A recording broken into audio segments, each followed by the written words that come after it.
네, 안녕하십니까. 한국데이터산업진흥원의 법제도 지원역 담당 업무를 맡고 있는 김강한 측임입니다. 네, 바쁘신 와중에도 오늘 이렇게 설명회 자리에 와주셔서 정말 감사드립니다. 저는 이제 공정경진대 그 안내에 앞서 일단 간단하게 안심구역 지정 제도에 대해서 설명드리도록 하겠습니다.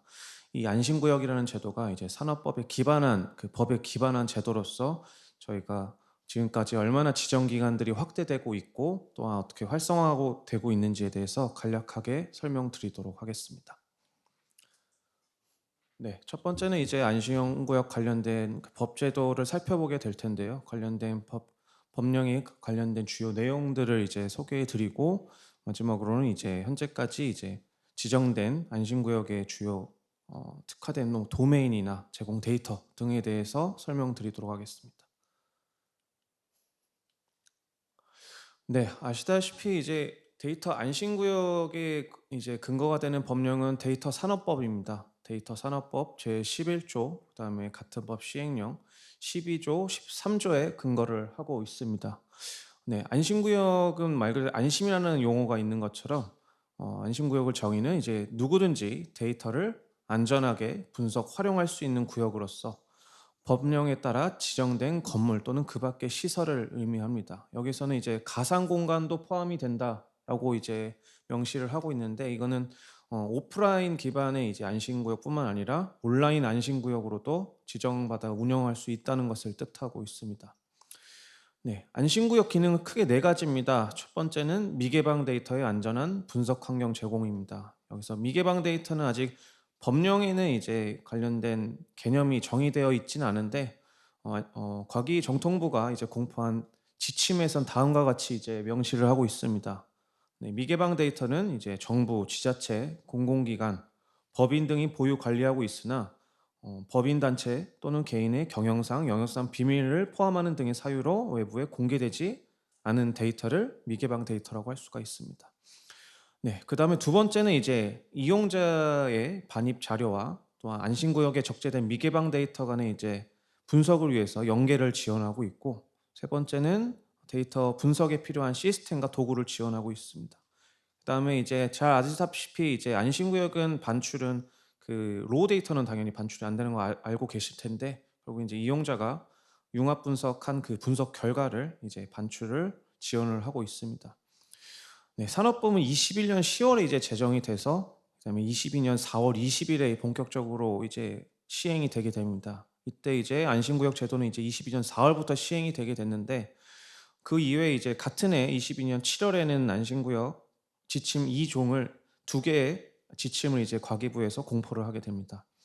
그다음에 같은 해 9월 6일 날 저희 K데이터가 이제 서울센터가 안심구역 국내 1호로 지정을 받게 되고, 그다음에 이 그래프 이제 23년 초에는 이제 신규 지정이 5개의 기관이 이제 지정을 받게 됩니다. 그다음에 24년 1월에는 저희 K데이터 대전센터 그 충남대 정보화본부에 소재한 대전센터를 포함해서 2개의 기관이 지정을 받게 되고, 올해 5월 8일 날에는 이제 신규 지정 4개 기관이 신규 지정을 받게 되었습니다. 그래서 총 11개 기관 14개 센터가 안심구역으로 지정을 받았습니다. 네, 결국 이제 산업 데이터 아까 말씀드렸다시피 데이터 산업법 11조에 근거한 제도라고 할 수가 있는데 뭐 공공 데이터 같은 경우에는 뭐 공공데이터법 여러 가지 뭐 개인정보는 개인정보보호법 이렇게 각자 이제 개별 법령이 있는데요. 특히 이제 국내에서는 이제 민간 데이터 활용에 관한 그런 기본법이 부재하였습니다. 그래서 21년에 이제 민간 데이터 활용에 관한 기본법적인 지위를 갖게 되는 이 산업법이 시행이 되게 됐는데 그 중에서 11조가 데이터 안심구역에 대한 그 제도의 근거가 되고 있습니다. 네, 간략하게 말씀을 드리자면 안심구역의 지정 주체는 과기정통부 장관과 관계 행정기관의 장입니다. 즉, 이 산업법 자체는 이제 소관부처가 과기정통부이긴 하지만 국토부나 뭐 산업부나 뭐 복지부 모든 부처가 안심구역의 지정 주체로 명시되어 있습니다. 그리고 이제 안심구역의 주요 지원 사항으로는 이제 아까 말씀드렸다시피 미개방 데이터, 데이터 분석에 필요한 시스템, 도구 등을 지원을 하고 있고, 또한 정부 부처가 지원 가능 범위는 두 가지입니다. 첫 번째는 이제 정부, 지자체, 공공기관, 민간범위 등의 이제 데이터 제공을 요청을 할 수가 있고, 또한 필요할 때 이제 필요할 경우 데이터 제공에 필요한 기술적, 재정적 지원도 가능하다고 명시되어 있습니다. 그 외에 이제 안심구역 지정 운영과 보안 대책에 관한 세부 사항은 이제 시행령에 이제 위임을 하고 있습니다. 네, 안심구역 지정 요건은 다음과 같습니다. 여기 같이 공동 주관 기관이 지정 기관 담당자분들께서 자리를 이렇게 맞이해 주셨는데, 크게 이제 6가지의 지정 요건이 있습니다. 첫 번째, 당연히 이제 시설 공간은 이제 그런 보안 대책이 구비된 건물 또는 그 밖의 시설일 것이고, 두 번째는 이제 담당 조직 같은 경우에는 운영 책임자와 보안 책임자를 필수로 지정을 해야 되고, 이에 대한 안심구역 운영을 위한 첨단 조직이 4인 이상으로 조직이 필요를 하고 있습니다. 그리고 장비와 분석에 필요한 시스템을 구축해야 되고, 이제 보안 대책은 이제 되게 세부적으로 나와 있습니다. 기술적 보안, 물리적 보안, 관리적 보안. 기타 같은 경우는 이제 온라인 안심구역으로 지정받고자 할 경우에는 더 추가 보안 조치를 이제 구비하도록 이제 규정을 하고 있습니다. 그다음에 안심구역 운영과 이용 정책과 절차를 마련할 것을 요구하고 있고, 마지막은 거의 법령 위반 사항은 거의 해당 사항이 없을 것으로 보입니다. 최근 3년 이내에 안심구역 지정 취소된 사실이 공표될 것이 없을 것을 요구하고 있습니다.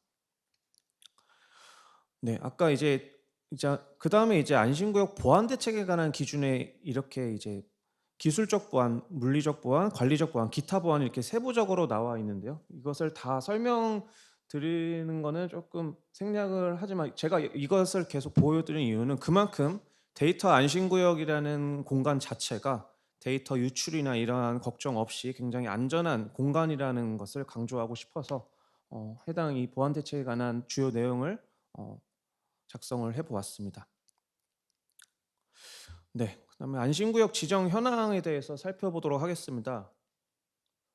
네, 이제 현재까지 이제 수도권, 이제 충청권, 전라권, 경북권, 부산권, 강원권 이렇게 지정이 되어 있습니다. 여기서 이제 파란색으로 이제 표시된 거는 올해 5월에 이제 신규로 지정된 기관들입니다. 도로공사 같은 경우에도 이제 성남으로 23년에 이제 지정을 받으시다가 이번에 온라인 안심구역으로도 지정을 받으셨고, 그다음에 대전에 있는 건양대병원 같은 경우에도 이제 의료 데이터 특화 분야로 안심구역 지정을 받으셨습니다. 그다음에 대구 같은 경우는 경북대 첨단기술원에서 이제 교통 에너지 특화 분야에 이제 안심구역을 지정을 받으셨고, 이제 기술보증기금 같은 경우는 재무 분야에 특화된 안심구역을 지정을 받으셨습니다. 네, 총 이렇게 해서 이제 총 11개 기관, 14개 센터로 이제 지정을 받으셨는데, 각각의 지정 기관들의 그냥 주요 특징에 대해서 말씀을 드리고 이제 다음 순서로 넘어가도록 하겠습니다. 네, 저희 K데이터입니다. K데이터는 뭐 특화 이제 뭐 도메인이 안심구역이라기보다는 이제 통신, 금융, 연구 등 다양한 분야 종합 분야의 안심구역이라고 할 수가 있습니다. 서울센터가 이제 22년에 지정을 받았고, 대전센터가 24년 1월에 지정을 받았습니다. 그다음에 이제 농림수산식품교육문화정보원입니다. 농정원 같은 경우는 정말 처음으로 이제 온라인 안심구역으로 지정받은 기관인데요. 여기서는 이제 오프라인 공간은 별도로 존재하지 않고 이제 원격으로 안심구역 서비스를 제공 중에 계십니다. 주요 제공 데이터는 농협 경영체 데이터, 뭐 스마트팜 우수 농가 정보, 육로장 데이터 등이 있을 수 있습니다. 네, 그다음에 전북특별자치도와 국민연금공단입니다. 이제 전북도와 국민연금공단의 공동 지정 신청 주체로서 지정을 받으셨는데, 금융 특화 분야에 이제 안심구역을 할 수가 있습니다. 23년 1월에 지정을 받으셨고, 현재 이제 전북 테크비 센터 6층에 위치하고 있습니다.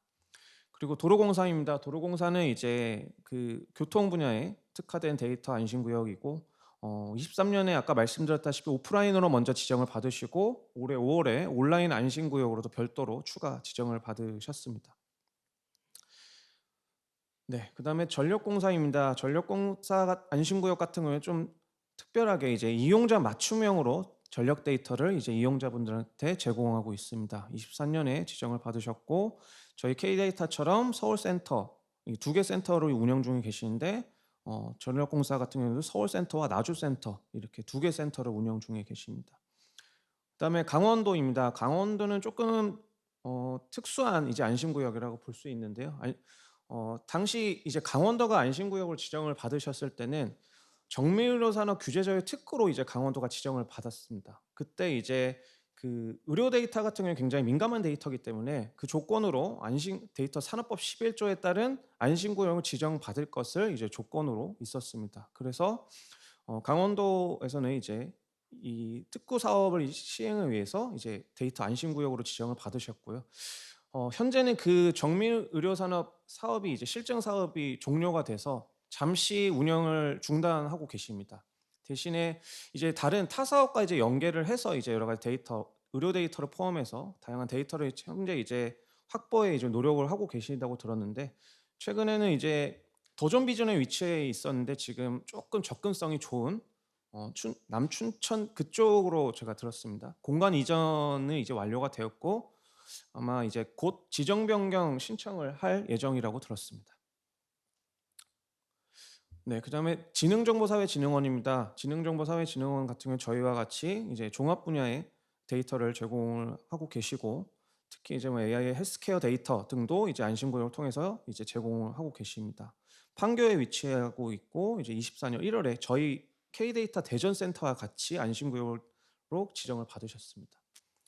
그다음에 국토정보공사입니다. 아까 말씀드린 이제 국토정보공사 같은 경우에는 국토부가 안심구역을 지정한 기관이라고 볼 수 있습니다. 지금 11개 기관이라고 아까 말씀드렸는데 10개 기관은 과기정통부가 현재 지정을 하셨고, 이제 국토정보공사가 지금까지는 유일하게 국토부에서 지정을 한 기관입니다. 네. 보안 심사 등의 엄격한 까다로운 그 요건에 따라 이제 공개가 좀 제한된 공개 제한 공간 정보를 민간도 이제 활용할 수 있도록 공개 제한 공간 정보 안심구역으로 지정을 받으셨고 23년 10월에 지정을 받으셨습니다. 네. 서울 영등포구에 현재 위치하고 계십니다.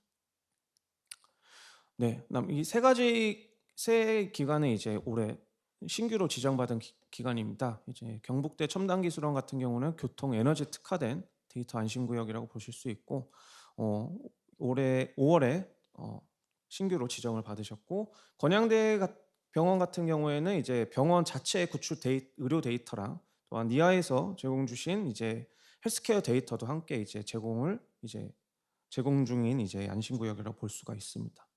그다음에 마지막으로 부산에 지정된 이제 기술보증기금 같은 경우에는 기업 재무특화 데이터 안심구역으로 볼 수가 있는데 올해 5월에 지정을 받았습니다. 아까 이제 이용 신청 절차가 있었는데 이거는 이후에 저희 장대익 책임님께서 안심구 이용 신청 절차는 좀 자세히 설명을 드리고 저는 이것으로 발표를 마치도록 하겠습니다. 감사합니다.